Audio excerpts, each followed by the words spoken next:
नमस्कार दोस्तों, मेरा नाम शिखा मिश्रा है।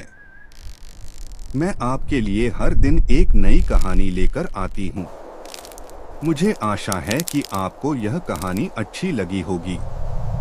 यदि आपको मेरी कहानी पसंद आए तो कृपया चैनल को सब्सक्राइब करें और वीडियो को लाइक करके जाएं। जी सुनिए।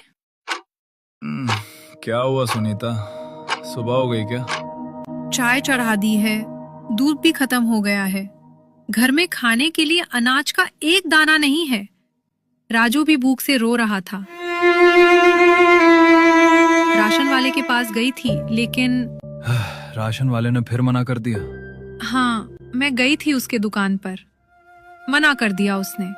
कह रहा था पहले पुराना हिसाब चुकाओ तब उधार मिलेगा।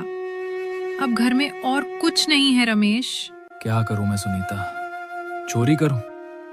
कल पूरा दिन खाक छान मारी, साला कोई गार्ड की नौकरी देने को राजी नहीं है। ओ रमेश, बाहर निकल साले, मुझे पता है तू अंदर है, दरवाजा खोल। ये गुप्ता जी इतने सुबह सुबह?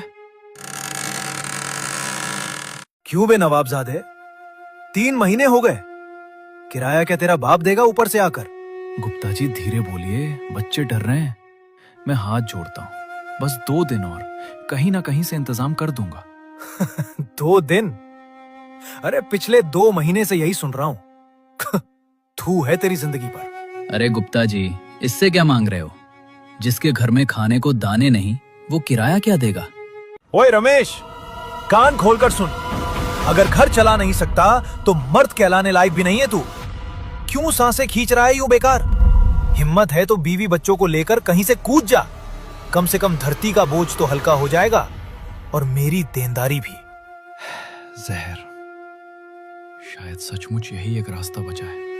हर दिन का अपमान, हर बात पर हंसी, ये गरीबी। लगता है जैसे मैं ही सबके लिए बोझ बन गया हूं और नहीं सह सकता मैं। अपमान के वो शब्द रमेश के सीने में तीर की तरह चुभ गए थे।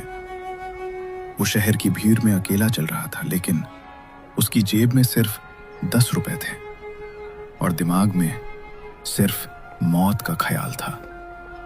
चलते चलते वो शहर बहुत पीछे छूट गया था। जंगल की सुनसान हवा में रमेश घुटनों पर गिरकर रो पड़ा। माफ कर देना सुनीता, मैं हार गया। मैं तुम लोगों के लिए सिर्फ एक बोझ हूं। मेरे मरने के बाद शायद तुम्हें बीमा के पैसे मिल जाएं। शहर से दूर पुराने वीरान खंडरों में, जहां अमावस की रात का अंधेरा सबसे गहरा था, रमेश अपनी जिंदगी की आखिरी रात बिताने पहुंच चुका था। हे भगवान, अगर तू है तो अगले जन्म में मुझे जानवर बनाना, इंसान नहीं। इंसान की गरीबी जानवर की भूख से भी बदतर होती है। अलविदा सुनीता।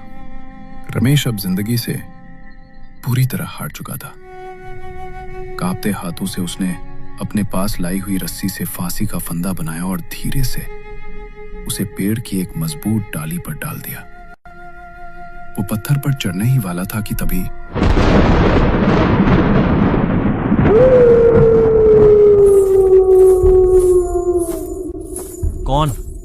कौन है वहां?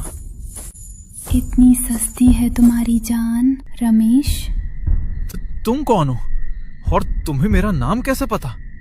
अंधेरे से निकलकर एक आकृति चांदनी में आती है। मोहिनी। पुराने जमाने के शाही लिबास, गले में 9 लखा हार और वो खूबसूरती जो किसी भी इंसान को पागल कर दे। लेकिन उसकी आंखों में सदियों पुरानी भूख थी। नाम, पता सब जानती हूं मैं वो हूं जो तुम्हें वो सब दे सकती है जिसके लिए तुम अभी मरने जा रहे थे। दौलत, शोहरत, ताकत, सब कुछ। फेंक दो इस रस्सी को। राजा बनने के लिए पैदा हुए हो तुम। बस एक छोटा सा सवाल है रमेश, उस राजयोग के बदले तुम मुझे क्या दोगे? क्या चाहिए तुम्हें? तुम्हारा सब कुछ।